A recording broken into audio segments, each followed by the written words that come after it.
sobrang linis, tas ang kinis, makinang pa sa mata. Pag nahud, tingnan mo naman laman ng makina. Sobrang linis, tas ang kinis, makinang pa sa mata. Pag may sumubok ka, habulin, makipag-iwanan. Dapat di ka pumapayag na hanggang ka na lang. Itodo mo, giisa gadawin mo ang daan. 100% dapat wag mag-aalangan.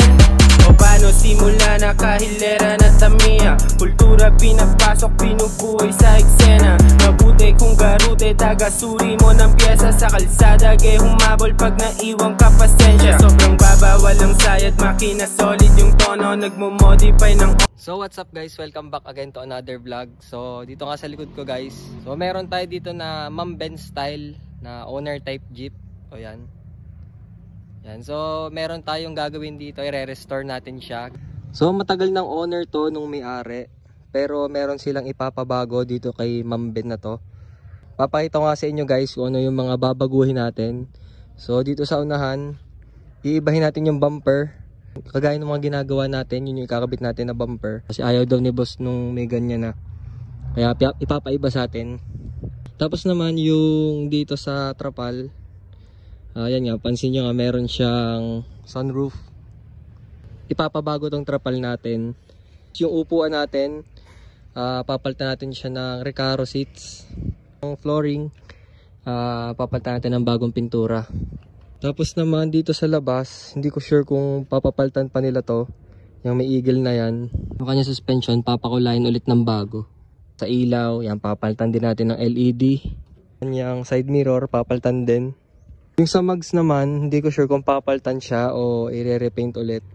Abangan nyo guys yung pagre-restore natin sa owner na to. So dito rin sa spot na to natin yun i-vlog. So guys, unang step na gawin natin dito, tanggalin muna natin tong trapal. Tapos, napakita mo yan.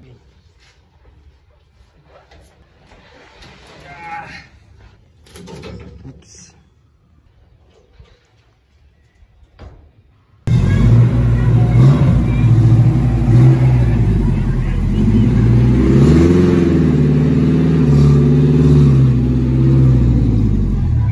Ito na nga guys yung kalagayan ng owner natin. O madumi nga siya kasi natambak siya dun sa talyer natin. Napalitan na nga rin pala siya ng bumper at yan nga bago na yung bumper natin. Ngayon naman ipapark ko siya dito sa harap ng bahay namin. Kasi lilinisan ko siya, sobrang dumi na ng owner na to. Deserve niyang malinisan.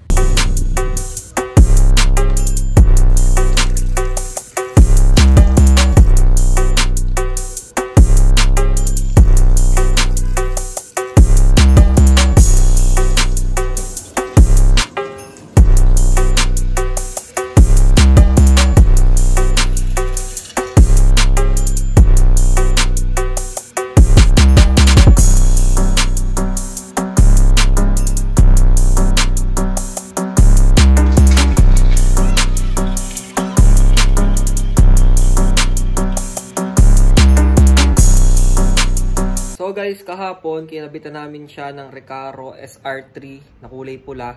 So, hindi ko na siya na-videohan guys kasi galing ako kahapon sa ospital kasi sumakit yung tagiliran ng mami ko, sumama ako dun. Yan. So papakita ko na lang sa inyo guys yung ating SR3 nakakabit dun sa ating style na Ma'am Ben na owner. So ito na nga guys, nakabit na nga yung ating SR3 na upuan dito sa Agila na to. Nandito nga si Tito Jess. Yan. Babapingin niya yung hood, pati yung likod nito. Tapos pagkatapos niyan, mamaya i-vlog na natin to, iro-rolling natin. So yun.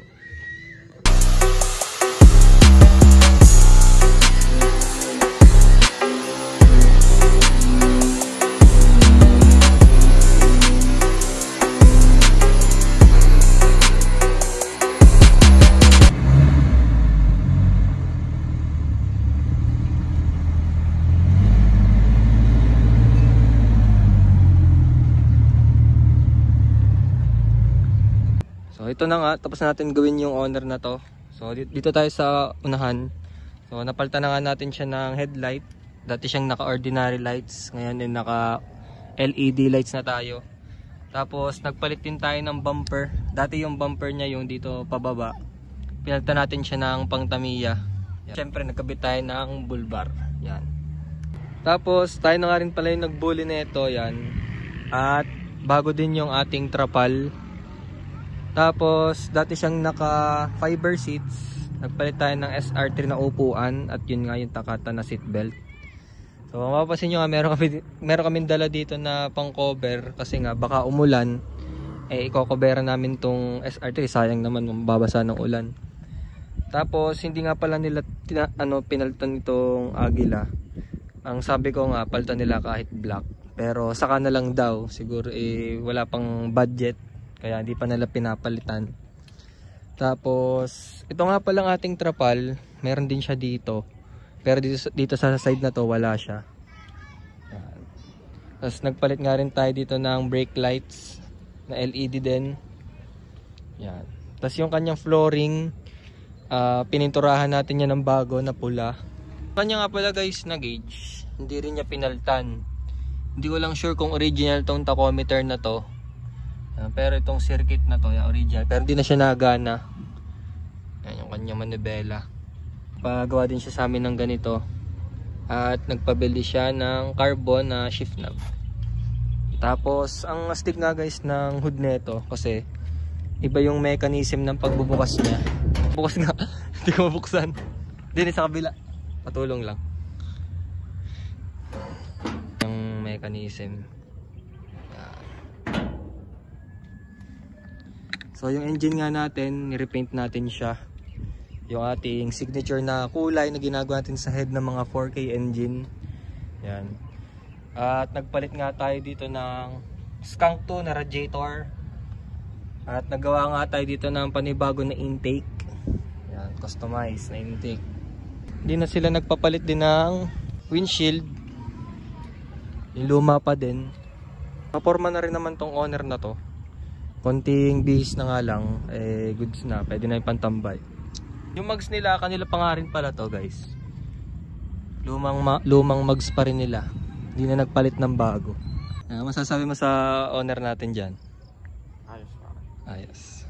Kasi magpabuild ka na rin ng owner sa amin. Yung walang bubong. Hindi nga natin magamit ng ayos pag walang bubong. Mas gusto mo pa yun. Ngayon maulan na. Maulan nga pala. Maulan na ngayon guys. Hindi ko na nga magamit yung owner ko. So yun lang naman yung owner natin. So ngayon ay alis muna kami ni Jed. Gagamitin namin to. Pupunta kami ng labas. So dati siya bibidyohan ng iba pang video kasi magbi-withdraw din kami.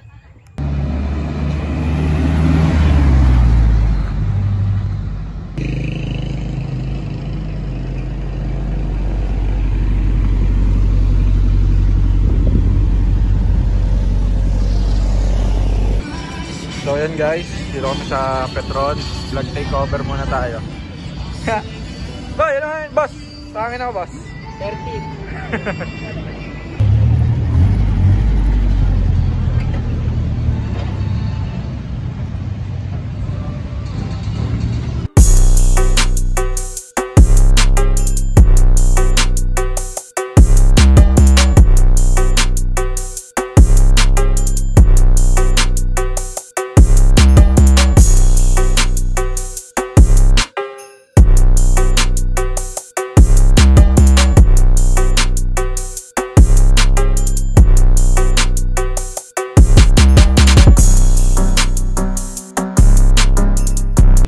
Bali guys, magpapatama muna kami sa oras dito sa Petron kasi sobrang traffic papuntang BPI.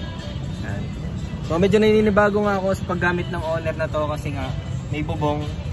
Yan, sobrang comfortable nito guys gamitin. Yan. O, tanong nyo si Jed. Jed, comfortable ba gamitin tong owner? Oh pare, smooth. Good. Yan.